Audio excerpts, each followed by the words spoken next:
Bonjour,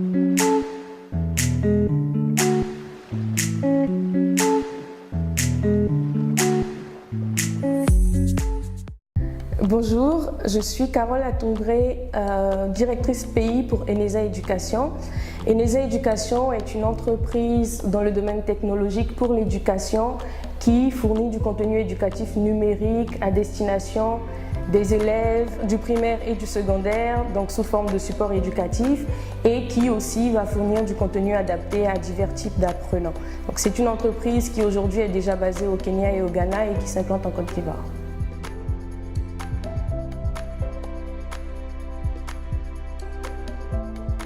Alors, est-ce qu'on peut vraiment dire que je suis une entrepreneure? Disons ça comme ça, mais en fait, en réalité, en tant que directrice pays, mon métier est à la croisée de l'entrepreneuriat et du salariat privé, puisque je reporte quand même à un groupe qui est existant et qui est déjà basé au Kenya. Après, effectivement, mon rôle, c'est d'implanter l'entreprise en Côte d'Ivoire. Donc, on peut appeler ça de l'entrepreneuriat parce qu'on est sur toute la phase de création, d'implémentation du business et de lancement en Côte d'Ivoire. Qu'est-ce qui m'a donné envie de faire ça? Avant ça, j'ai fait du conseil en stratégie. Pendant un moment, j'ai été chargée d'accompagner des créateurs, d'accompagner des directeurs d'entreprise dans la mise en œuvre de leur stratégie et dans la création de leur business. Et puis un jour, je me suis dit que j'avais envie de passer de l'autre côté du miroir, d'être un peu dans l'opérationnel. J'avais commencé à réfléchir à ce que je ferais dans ce sens-là. J'ai aussi toujours été très intéressée par divers types de causes, notamment par l'éducation. Et donc voilà, disons que mon emploi actuel était celui qui combinait au mieux mes besoins à ce moment-là.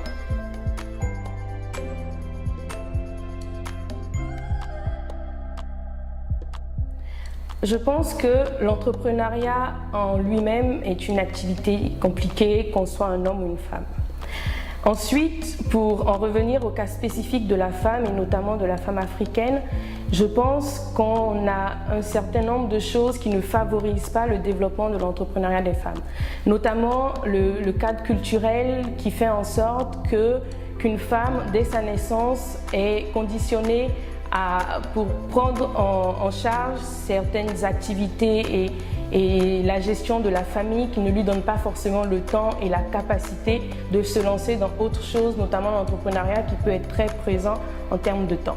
Ensuite, le fait est que l'entrepreneuriat en général et la capacité à entreprendre est très liée au contexte dans lequel on a grandi et à l'impact et à l'influence des parents. Et en général, pour une jeune femme en Afrique, les parents vous diront le plus souvent de faire en sorte d'être belle et d'étudier à l'école pour quand même avoir un travail, mais ne vous diront pas va monter un business pour être la future Bill Gates. Et donc, les femmes en Afrique ne sont pas forcément conditionnées à la base pour être entrepreneurs. Ce qui crée déjà une sorte d'émulation, une sorte de problème de base au développement de l'entrepreneuriat des femmes. Ensuite, disons que l'entrepreneuriat, c'est quand même une course de fond et qui va demander un certain nombre de compétences et de capacités et d'aptitudes auxquelles les femmes ne sont pas naturellement exposées dans leur vie, que ce soit dans leur carrière ou autre, parce que le plus souvent, on aura tendance à être dirigé toujours du fait de la société vers des choses qui sont parfois plus simples ou plus accessibles que les hommes. N'empêche que je pense que toutes les femmes pourraient être entrepreneurs si elles le voulaient. Cela demandera probablement un peu plus d'efforts que pour un homme parce qu'on n'y est pas prédisposé naturellement du fait de notre environnement et aussi parce que en tant que femme, les gens n'auront pas forcément tendance à vous aider, mais qu'ils auront plus envie de vous démotiver et de vous dire non mais qu'est-ce que tu vas y faire, c'est un truc d'homme, vas-y toi reste à la maison. Mais cela n'empêche pas qu'il y ait des femmes qui réussissent très bien, qui font déjà très bien parler d'elles dans le monde de l'entrepreneuriat et donc je pense que ce monde-là n'est pas fermé du tout. D'ailleurs, pour en revenir au contexte africain, je pense que les femmes depuis l'histoire des temps sont beaucoup plus entrepreneurs que les hommes. Il suffit de sortir dans la rue et de voir toutes ces femmes qui vendent à manger, qui vendent des fruits, qui vendent des légumes, etc. Moi, j'appelle ça de l'entrepreneuriat. Et donc, je pense que les femmes, à la base, ici, sont plus entrepreneurs que les hommes parce qu'elles ont plus à cœur de prendre soin de la famille, Mais après, ce sera sur le type de métier entrepreneurial et d'activité, voilà, je voulais dire entrepreneurial, et après sur la structuration du business et la capacité à développer et à faire croître le business, qu'elles ont besoin d'être accompagnées et d'être encadrées de manière spécifique.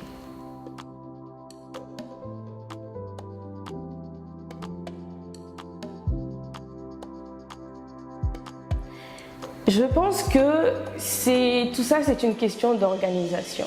Alors, effectivement, j'ai un enfant et j'ai un compagnon, donc je vis avec mon fiancé. Et c'est pas toujours facile parce qu'il y a beaucoup de choses à faire, parce que quand on est en train de mettre en place et de lancer une entreprise, ça demande énormément de temps. Mais la famille, ça reste quand même une priorité dans la vie, et je pense que, pas parce que je suis une femme, mais parce que je tiens à ma famille, je dois lui consacrer du temps, et je pense que même les hommes qui sont chefs d'entreprise vivent la même chose. Et au final, pour réussir à consacrer du temps à la famille, à s'impliquer autant dans sa famille, sinon plus même que dans son entreprise, il suffit de s'organiser, de bien garder en tête les priorités et de faire en sorte que lorsqu'on est au travail, on donne vraiment le meilleur de soi. Donc moi, quand je suis au boulot le matin, je fais en sorte d'avoir mes deadlines bien clairs dans mon esprit, de ne pas perdre trop de temps sur les réseaux sociaux ou à chatter et à discuter, de sorte que je puisse être efficace pour finir dans les temps et pouvoir rentrer chez moi aussi pour exercer mon rôle de mère, mon rôle de conjointe et de compagne comme il se doit. Mais après, c'est pas toujours facile, je vous l'accorde.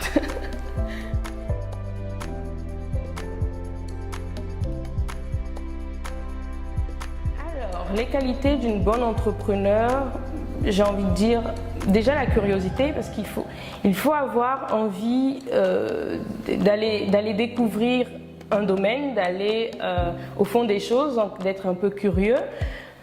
Au-delà de la curiosité, parce que la curiosité, c'est la chose qui peut-être va vous pousser à vouloir y aller.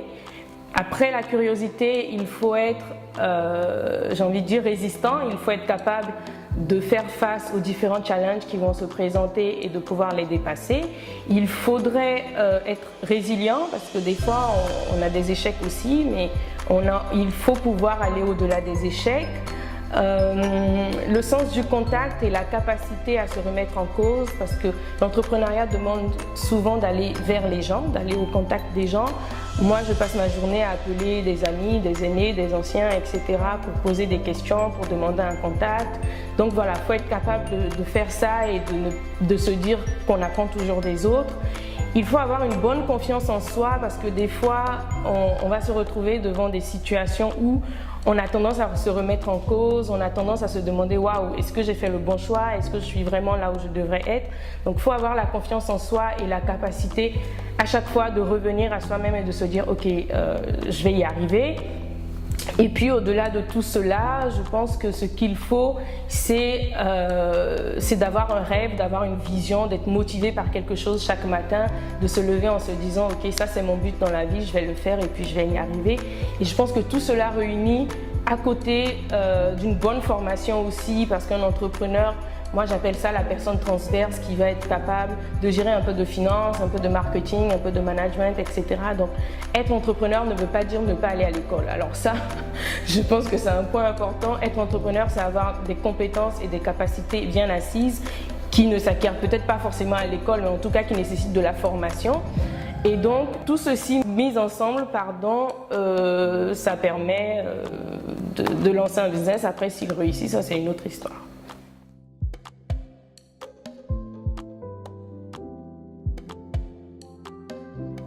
Bonne question. En quoi le collab m'aide à atteindre mes objectifs? Disons que en implantant l'entreprise ici à notre arrivée, en commençant les activités, on avait besoin de rapidement s'installer, de rapidement se mettre en place. C'était pas forcément chose aisée, parce qu'il y avait encore tout le volet administratif à gérer, la création de l'entreprise, etc. Et à bien des égards, le système est un peu bizarre, parce que pour créer une entreprise, vous avez besoin d'un contrat de bail, mais pour faire le contrat de bail, le bailleur va vous demander si vous êtes une entreprise. Donc voilà, ça devenait un peu compliqué, un peu tendu. Du coup, on s'est dit qu'on partirait sur une offre d'espace partagé. On avait regardé pas mal d'options. Pourquoi on avait retenu le collab? Premièrement, parce que c'était intéressant financièrement et en termes de localisation géographique pour toutes les activités qu'on avait à mener, et aussi parce qu'on a senti là un véritable esprit d'entrepreneur. Moi, j'ai rencontré des personnes très sympas avec qui d'ailleurs je suis en relation d'affaires maintenant. Donc voilà, ça crée, j'ai envie d'appeler ça un petit écosystème entrepreneurial qui, à l'arrivée, en s'implantant, surtout lorsqu'on ne connaît pas forcément très bien le marché et qu'on découvre beaucoup de choses, permet au moins d'avoir un premier pied à terre sur lequel se baser pour ensuite se développer et s'orienter vers autre chose. Donc pour nous, ça a été très efficace dans ce sens-là.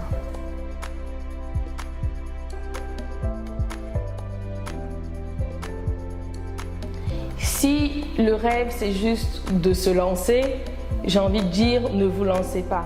Dans le sens où on ne devient pas entrepreneur parce qu'on a toujours rêvé d'être entrepreneur. On devient entrepreneur une fois qu'on a une idée, qui a été éprouvée donc au contact de notre famille, au contact de nos amis, etc.